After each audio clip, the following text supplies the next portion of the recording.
Hello everyone, I'm Sean Cheek and welcome to Easy Piano Lessons. As always, you can get all your part 2s, 3s, and 4s to any of the songs on YouTube by emailing me at easypianolessons@yahoo.com, including this song. This is a song by the Beatles called Eleanor Rigby. Look at all the lonely people. Look at all the lonely people. Eleanor Rigby, down in a church alone, there's nobody there. Don't remember the words there, but that'll be on part 2. What I'm doing here is I'm using a piano sound layered with a string sound. If you have a keyboard or an electric piano, you'll be able to layer a piano and string sound, which means if you play like one key, you'll have a piano note as well as a string note. If you have an electric piano, if you'll press the piano button and the string button at the same time, you'll be able to do that.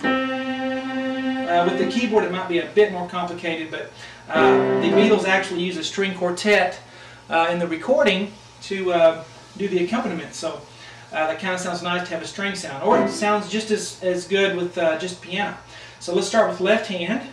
We have a C below middle C right here, and then I have a C on the pinky, so that makes an octave, and then I have a fifth in the middle, the G there. So I actually have a C octave and a fifth, C, G, C, and I'm going to do that over and over here. Okay, make sure you play it staccato, and make sure you're not using the pedal on it, because you don't want it to sustain. You want it to be short, because the strings are just kind of, doing the bow real quickly across and stopping the sound. So I want it to sound like that.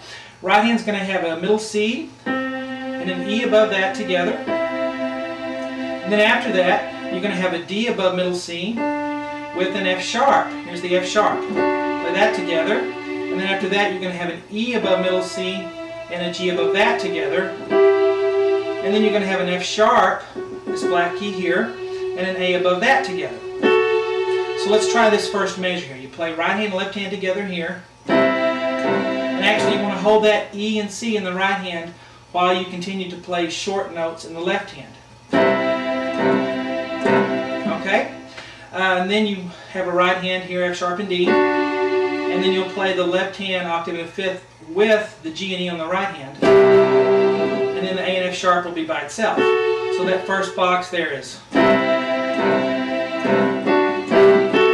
So the right hand's kind of going quicker here. It has eighth notes while the left hand has quarter notes. I look at all. And then what I did here, instead of writing the C, G, C again, I just put quotes. So just continue to play that octave and a fifth in the left hand here every time there's quotes. And it's going to come in between the right hand. It's going to go left, right, left, right, left, right.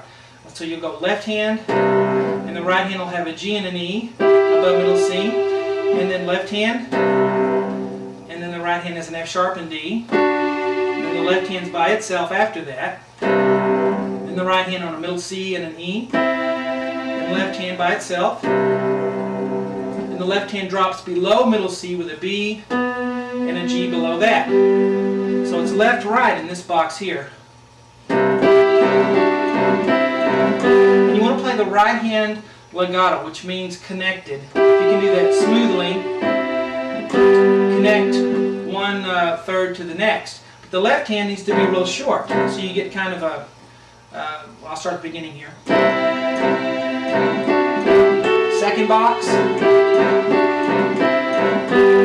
Okay, it's a neat effect there. So play the left hand short, detached, and the right hand needs to be connected.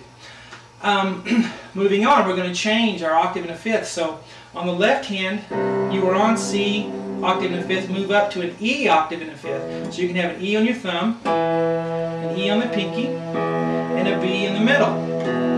Okay, so that's our new octave and a fifth. And then you're going to play a right hand G below middle C, all by itself. And then you're going to continue with that E octave and a fifth here. I put quotes, so play the same thing you did here.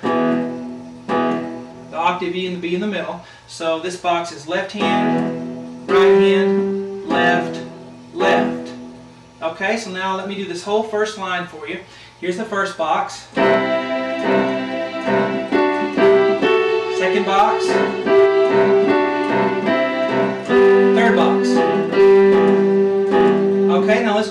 here to end it.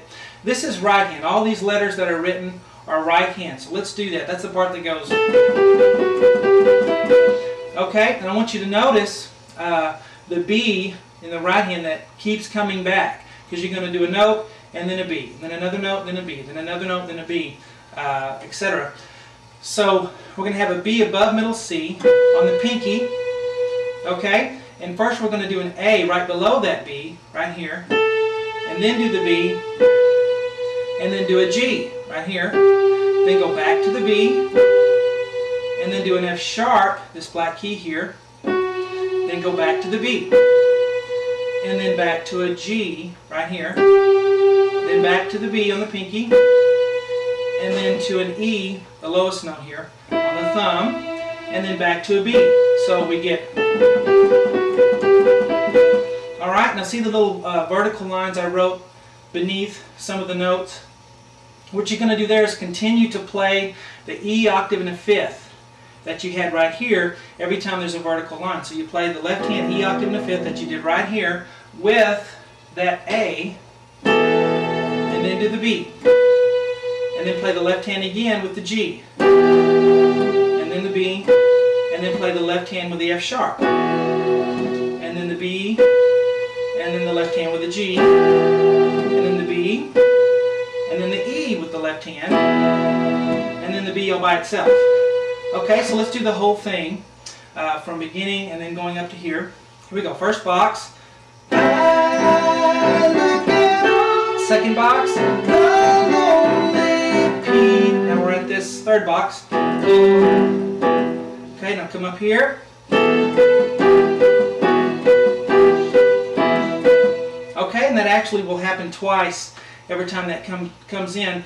And part 2 of this song that's available by email will contain the rest of the song. So hope you enjoy it and stay tuned.